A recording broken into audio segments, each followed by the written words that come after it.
Hey there mga my loves, Capricorn! Thank you so much for always staying here with me in this channel, babe. So, before we start that, we just greet muna ang lahat ng hi and hello there new subscribers. Ako po si Yan, welcome tuloy. At sa mga returning viewers, thank you so much for the warm love and support you're giving me. So, kung hindi niyo pa po knows, mayroon pa po tayong other channel. Ang link po is nilagay ko sa ating description box. Kaya naman kung interesado rin kayong tumambay dyan, meron din tayong available na ina-upload everyday na collective readings. That's for all signs. Welcome ang lahat dyan. No? So, if you're interested to make tambay din there din, pwede nyo pong gawin yan. Basta just take only what resonates and you have your own free will at the end of the day. So, yun nga mga babes na wala po tayong gender here. Babae, lalaki, LGBT. Lahat po kayo welcome. Cross-watchers, welcome din, no? At sa mga may Capricorn placement sa kanilang natal or birth chart, welcome din po kayo. So, let's go ahead and check these messages here for ya, Capricorn. Archangel Michael, thank you so much for being present here in this reading. What do we have here for Capricorn, please? Capricorn. Messages for Capricorn, please. Capricorn. Archangel Michael, thank you so much, together with the angels and guides, for being always present here in our reading. This is for Capricorn people.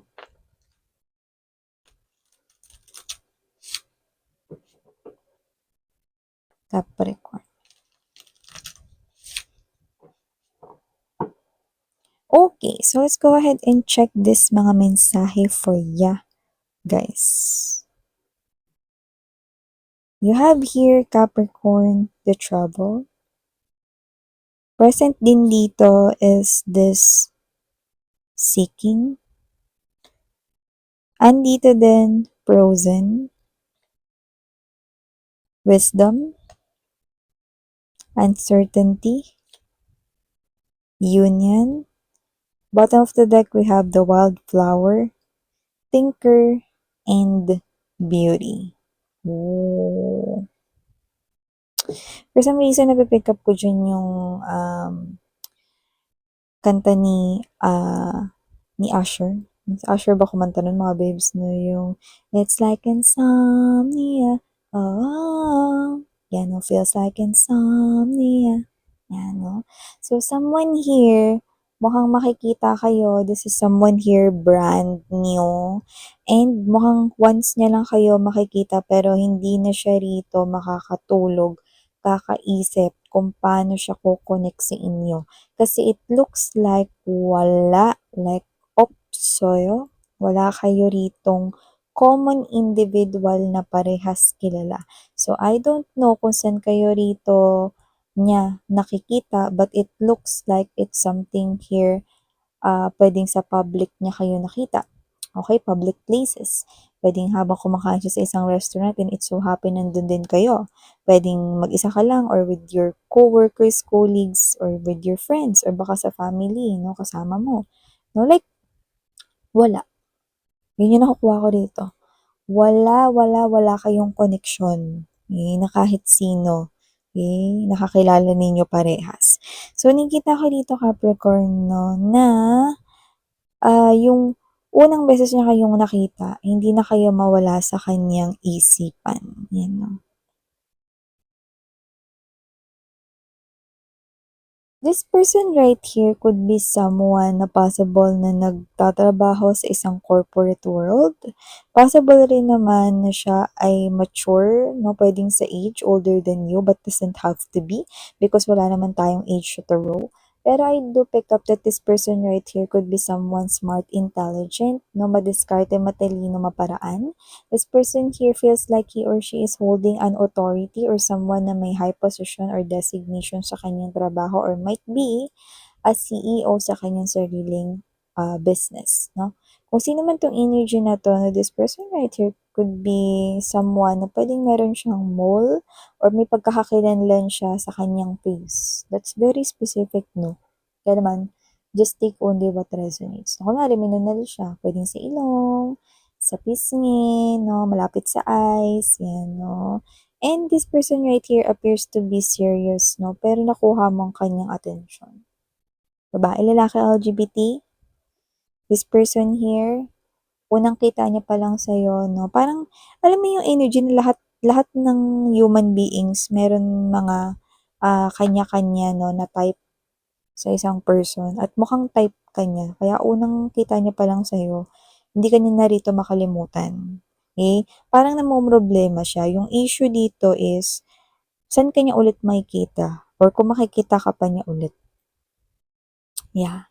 Kasi nga lumalabas wala naman kayong koneksyon, you know?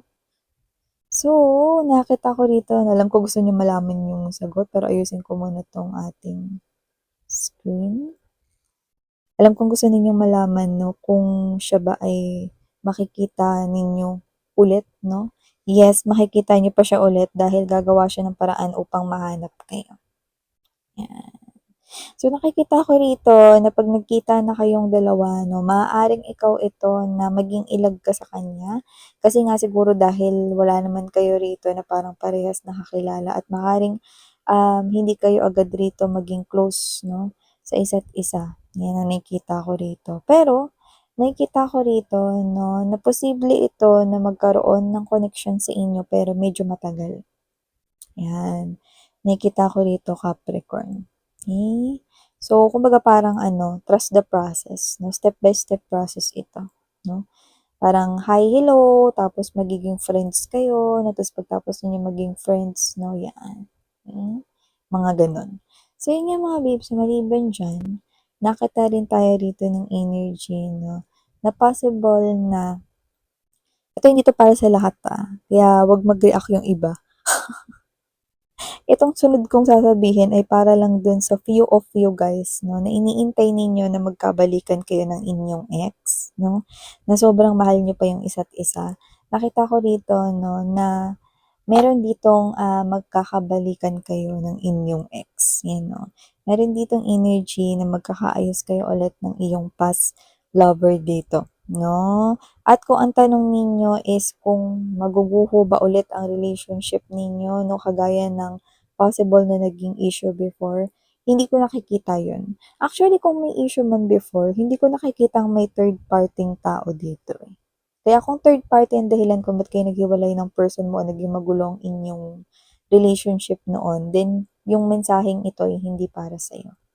Kasi ito ay para dun sa mga energies na posibleng may ibang dahilan, 'no, puwedeng may mga ibang addictions, like sugal, pera, yung iba yung issue, family, ganyan, or personal na problema, gano'n, 'no. Pero yung third parting tao, hindi ko nakita na yun yung naging dahilan, okey? Ngayon kung yung ex mo nakikipagbalikan sa'yo pero in-involve ka niya sa third party noon, 'no, kung ang tanong mo sa'kin is kung puwede ba 'yan, miss 'yan, 'no, sabi ko nga sa inyo hindi puwede. Kasi nakikita ko dito na kung yung third party ang ipinalit niya sa inyo or naging issue noon, possible na maulit-ulit na magkaroon siya ulit ng third party. Kaya naman, it's a no, okey? So, maliban diyan Capricorn, nakita rin ako rito 'no, ng energy kung saan possible na magkaroon rito ng opportunity sa iyong kaperahan na makapag-ipon ka ng malaki-laki 'no, or magkaroon rito ng dagdag na kita. So, hindi ko alam kung ito ba ay sideline mo o magiging side hustle mo. Pero with the wisdom right here, nakikita ko rito na ito yung something na dahil sa sarili mong creativity, diskarte at knowledge kung bakit ka rito magkakaroon ng dagdag ipon. Yan 'no. So, parang ito yung energy na magiging innovative ka, magiging creative ka 'no, and money is coming to you. So, paanong gano'n? Example, kunwari, yung side hustle mo is yung online selling 'no, pero ikaw yung nagde-design ng sarili mong damit, sarili mong mga parang mga paandar diyan 'no. So, maaaring magdagdag ka ng mga freebies, mga iba pang mga pakulo at kung ano-ano pa 'no. So, nakikita ko rito na gaganda yung flow ng yung money at magkakaroon ka talaga rito ng dagdag kita or ipon at posible ka pa rito makapunta sa mga dream na puntahan mong mga destinations, no? Dito man yan sa loob ng bansa or sa ibang bansa. Yan. So, ibig sabihin, maganda-ganda yung kitaan dito plus nag-i-enjoy ka pa or kayo, Capricorn. So, nakita ko dito ng energy, no, na kung may boyfriend-girlfriend man kayo at medyo parang nagkakaroon kayo ng problema ngayon, huwag mag-alala kasi hindi kayo magkakahiwalay. Yan, no? So, yan yung isang challenge lang, parte ng isang test. Okay? Kailangan talaga yan para tumatag ang relationship. No? Ang maganda, malalampasan niyo yan. No? So, don't worry too much. Huwag rin kayo mag-overthink. Huwag kayo mag-over-assess ng mga bagay-bagay. No? Kung nagkakatampuhan man kayo ngayon, di kayo nag-uusap ng iyong partner or ng iyong boyfriend, girlfriend, or yung lover mo, well, hindi ko nakikita, no? Lalo na yung kasi alam niyo kung ba't ko nakuhang ganun? Kasi yung makaka-resonate dito, yung mga energies na parang nagwo-worry na, ay baka ito na yung end ng aming relationship, baka pag hindi pa ako nakipag-ayos sa kanya matapos na yung relationship namin. Like, no. Hindi ganun yung nakikita ko rito. Hindi pa matatapos yung relationship ninyo, isa lang yung pagsubok. Ano? Pagtapos niya, nakikita ko kayo rito na magkakaroon kayo ng kayong alone time together kayong dalawa. So, nakikita ko rito, no, na dahil ganun yung nakita natin at nabungaran natin, in short, magde-date kayo, talagang matatapos yung problema ninyo. Mas magiging matatag pa ang inyong connection at mas mai-inlove pa kayo lalo sa isa't isa. Yan o, mas magiging maganda pa kayo lalo sa paningin ng iyong partner at mas lalong magiging gwapo kayo sa paningin ng inyong lover. Yan. So, aside from that, Capricorn, nakita rin ako dito ng energy. No? Alam niyo mga babes, no? Pag may mga parang sakuna, kagaya ng mga sunog, lindol, yan mga babes, no? Dapat kasi ready na yung gamit ninyo, lalo na kung kayo yung klase ng energy na may gusto pa kayong bitbitin sa mga ganyang klase ng sakuna. Hindi ko naman sinasabi, no, na mangyayari ito sa inyo, no? Pero dito kasi nakikita ko na parang you are someone here na pag may ganyang sakuna, no, kayo yung klase ng energy na binabalikan niyo pa yung gamit niyo. Okay? Hindi ko sinabing hindi importante yung gamit ninyo, pero mas maganda yung nakahanda na. Ano, parang ano, bigyan ko kayong suggestion, parang kami dito sa bahay, ano, yung lahat ng importanteng documents namin nasa loob lang ng isang bag. Oh. Tapos if ever man na may sakuna, sunog, lindol, o kung ano-ano man, isang hilahan na lang yung bag, isang kargahan na lang, 'di ba? Andun pa lahat ng documents, 'di ba? ID, importanteng mga papeles, contracts, and everything, yan, 'di ba? Okay? So, ganun. Lagi dapat kayong handa. Okay? Kung ganun yung klase ng energy ninyo, wag na kayong, pagka ganun, no, wag na kayong babalik dun sa loob ng bahay, sa delikado. Save yourself, no? Gamit lang yan, no? Kami napag-usapan namin dito sa bahay, no? Pag may ganyang sakuna, iwan na yung mga damit na yan. Kaya naman yan mapalitan, makabili ulit, di ba? Pero yung documents, di namin iiwan, no? Kaya talagang nasa loob yan ng isang bag lang. Lahat ng importante sama-sama na dyan. Yan, ganun. Okay? So, okay, save yourself, no? Save your life. Yan. Okay? Okay? Parang yung binigyan ko example, ito kasi sa kuna, hindi lang yan sa mga sunog, hindi lang yan sa mga nature na mga ganyan, no? Pwede rin yan sa kunwari may snatcher. Okay? Huwag na kayo makapag-agawan mga babes. Bigyan nyo na yung bag nyo. Bigay nyo na. Okay? Mas importante yung life. Yan, no? So, kung kayo to na gusto niyo maging ready, no? Lalo na sa mga snatcher, it's snatcher na yan. Okay? Tawag nito, yung iba kasi yung mga ako, eh, yung wallet ko, eh, yung pera ko, kalat yan eh. Hindi yan nasa loob ng isang wallet lang. May iba-ibang nakasiksik dyan. Diba? Para may pamasahe pa rin kayo, may pera pa rin kayo. Diba? May ganun. So, kayo, bala kayong kung paano nyo gagawin to, pero, okay, wag nyo nang balikan. Okay? Kung sakali lang naman na may ganitong klase na aksidente, sakuna o kung ano-ano pa. Okay? Life is important kaysa diyan. Mga material lang 'yan. Okay? So, maliban diyan Capricorn, last but not the least message 'no, nakikita ko rito na possible na mabigyan ka rito or baka ikaw itong magbibigay rito 'no, ng enlightenment sa isang person na I think ka-close mo. Kung sino siya medyo nahihirapan siya mag-open up sa iba niyo pang mga friends. So, lumalabas na siguro siya yung laging nag-o-open sa'yo 'pag may problema siya, okey? So, nakikita ko dito na parang nakikita niya kasi na parang naiintindihan mo siya and at the same time seryoso ka kasing kausap, okey? Yung parang may napapala siya sa'yo.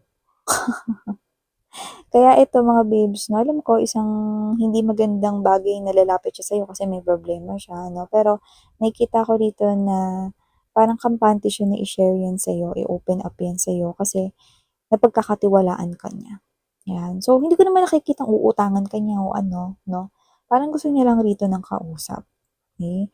And for some reason, maka-capture mo kasi yung energy niya 'no, at medyo yung problema niya 'no is parang para sa kanya mabigat na yun, eh. 'No?